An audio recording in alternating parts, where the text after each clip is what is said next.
გრენლანდიაზე დონალდ ტრამპის გეგმის და მოკავშირეების მიმართ შეერთებული შტატების პრეზიდენტის მიერ დაწესებული ახალი ტარიფების საპასუხო ზომების განსახილველად ევროკავშირის ლიდერები საგანგებო შეხვედრაზე იკრიბებიან.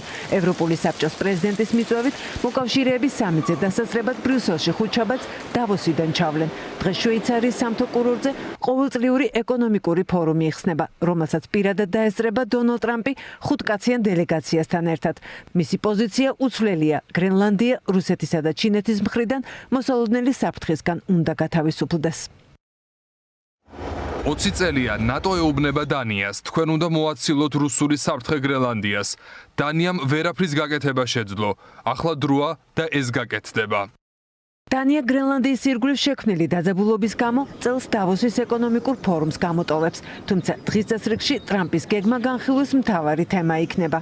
ევროპის ლიდერები თანხმდებიან, რომ უსაფრთხოება არქტიკის რეგიონში გაძლიერებას საჭიროებს, მაგრამ სტატუსზე გადაწყვეტილების მიღების უფლება მხოლოდ გრენლანდიელებს და დანიელებს აქვთ. გრენლანდიასთან დაკავშირებით მიდგომის სწორი გზა მოკავშირეებს შორის მშვიდი დისკუსიაა. უკიდურესი ჩრდილოეთი საჭიროებს მეტ ყურადღებას, ინვესტიციას და უფრო ძლიერ კოლექტიურ თავდაცვას. შეერთებული შტატები ამ ძალისხმევაში ცენტრალურ ადგილს დაიკავებს და დიდი ბრიტანეთი მზადაა. ნატო საშუალებით წვრილი შეიტანოს ჩვენს მოკავშირეებთან ერთად, მაგრამ აქ არის პრინციპი, რომლის უგულებელყოფა შეუძლებელია. გრენლანდიის მომავალი სტატუსის შესახებ ნებისმიერი გადაწყვეტილება მხოლოდ გრენლანდიელ ხალხზე და დანიის სამეფოზეა. ეს უფლება ფუნდამენტურია და ჩვენ მხარს ვუჭერთ. დანია გაერთიანებული სამეფოს და შეერთებული შტატების ახლო მოკავშირეა. ნატოს ამაყი წევრი, რომელიც ბოლო ათწლეულების განმავლობაში ჩვენს გვერდით იდგა. ალიანსები მტკიცეა, რადგან პატივიცემასა და პარტნიორობაზე აგებული და არა ზეწოლაზე.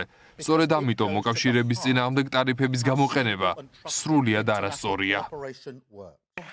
10%-იან ტარიფებს დონალდ ტრამპი 1 თებერვლიდან უწესებს 8 ევროპელ მოკავშირეს, რომლებიც გრენლანდიაზე შეერთებული შტატების მიერ კონტროლის დამყარების გეგმას არ ეთანხმებიან. მათ შორის არიან დანია, ნორვეგია, საფრანგეთი, გერმანია, ბრიტანეთი, ნიდერლანდები და ფინეთი.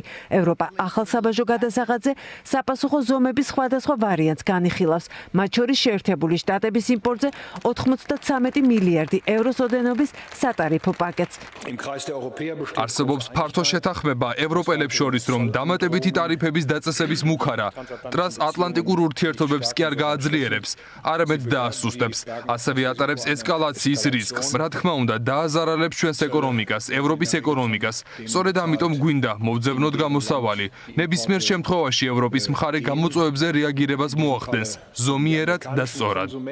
დონალდ ტრამპი ირწმუნება, რომ გრენლანდიას გეოგრაფიული ადგილმდებარეობიდან გამომდინარე შეერთებული შტატების უსაფრთხოების დასაცავად საკვანძო მნიშვნელობა აქვს. პრეზიდენტი დანიის შემადგენლობაში არსებულ კუნძულზე საჰაერო თავდაცვის სისტემის ოქროს გუმბათის აშენებას აპირებს, რაც ნატოს დაცვის გარდა რეგიონში ჩინეთისა და რუსეთის გავლენების შემცირებას გულისხმობს.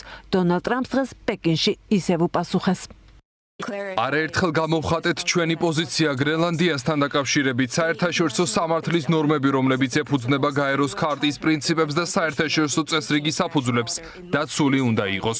მოვუწოდებთ შეერთებულ შტატებს შეწყვიტოს ეგრეთ წოდებული ჩინეთის საფრთხის გამოყენება საკუთარი ეგოისტური ინტერესების განხორციელების საბაბად.